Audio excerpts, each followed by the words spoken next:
Greetings. I know it's been a while. There's been a lot going on behind the scenes, but enough about me.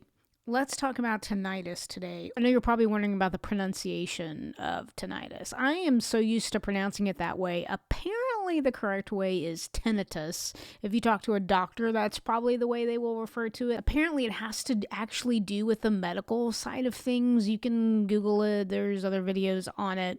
In this video, I'm probably going to say tinnitus a lot because I'm just used to saying it that way, even though it's incorrect.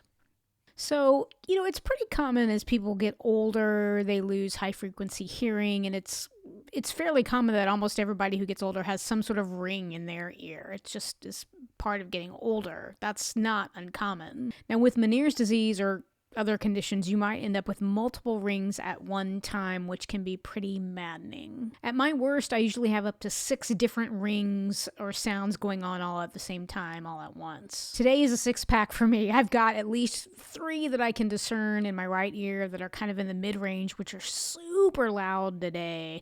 And then in my left ear, I have a constant I can hear my pulse. That's a kind of tinnitus where I can constantly hear my pulse. It's super annoying. And then I've also got another pitched ring. And then my favorite one I've had every single day for 4 months now. I'm not kidding, 24/7.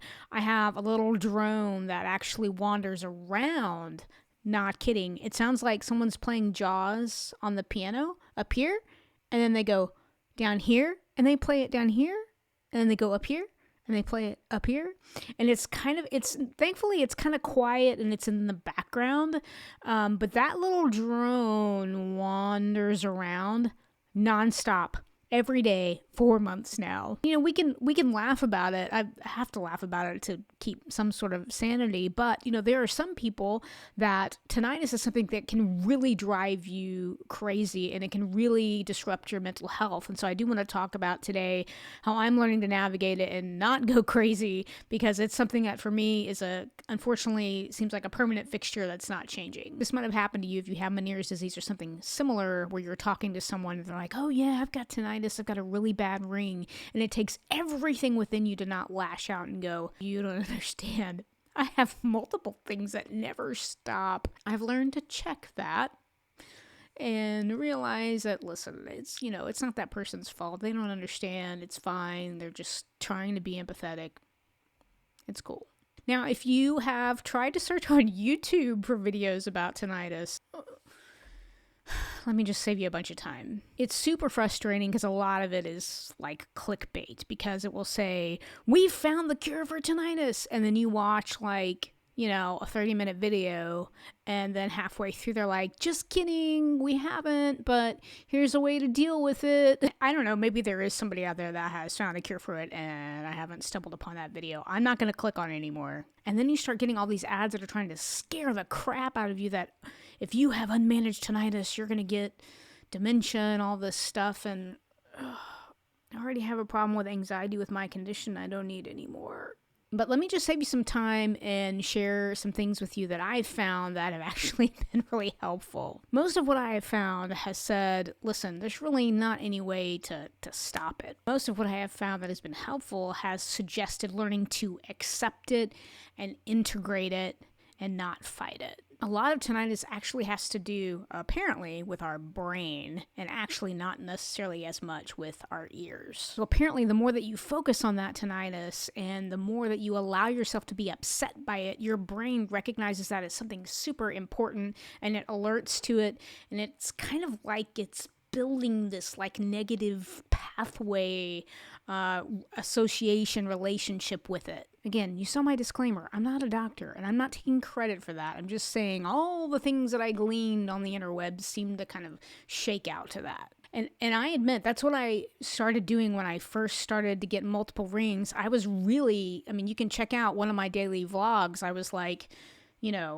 really noticing it and upset by it. My first gut was, I need to just fight through this. One of the things that has really helped me big time with dealing with tinnitus is meditation. If you've never tried meditation, there are some people that are scared of that word. They're like, it sounds like ooey gooey, fluffy, weird, spiritual gook. And it's not. It's mainly breathing, and it's mainly learning to be fully present in the moment and not be distracted by other things that are happening in your immediate surroundings. And so every morning I do a meditation where I acknowledge all the sounds that are happening and I accept them as they are. I integrate them, I welcome them in almost as little friends, and then I'm done with it. And I'm noticing the more and more that I acknowledge that at the beginning of the day, the less and less and less I am aware of their presence. And trust me, they're there all the time. They're not going anywhere. The Jaws one especially, that took me a couple of months to fully accept, because that one... I mean, I'm focusing on it right now, and it really is truly maddening. So if you don't want to get like a meditation app or anything like that, you don't necessarily need one, but just taking a few minutes every morning to sit, close your eyes, and breathe, take stock and inventory of what's currently happening, just accept it, welcome it. That's something that's worked for me. There are tons of meditation apps out there. I mean, there are so many. Insight Timer is a really good free one. I actually pay for the Calm app. No, they don't pay me to say that, obviously. But for me, that app has proved to be very, very valuable. It has tons of really helpful content. I've been using that app for a year now, and it's worth the money for me. That is like...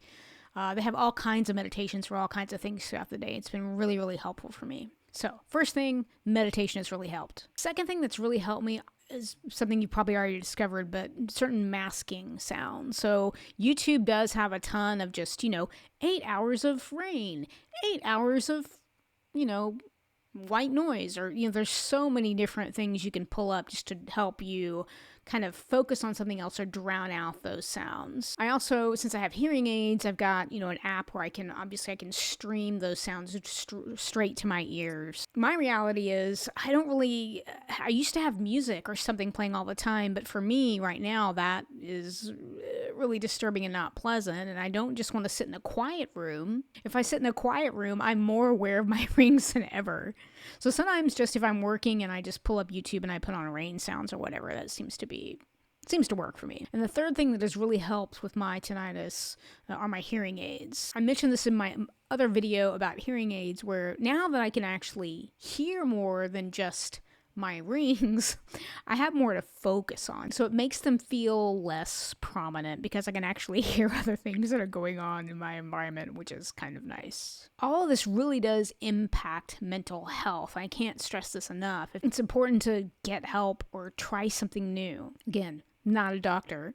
You saw my disclaimer. I just want to encourage you, if you feel trapped with these sounds and it's driving you mad, try something. Even if it's, we haven't even talked about it yet, but, just going for a walk, doing something to distract yourself so that you take that focus off of that.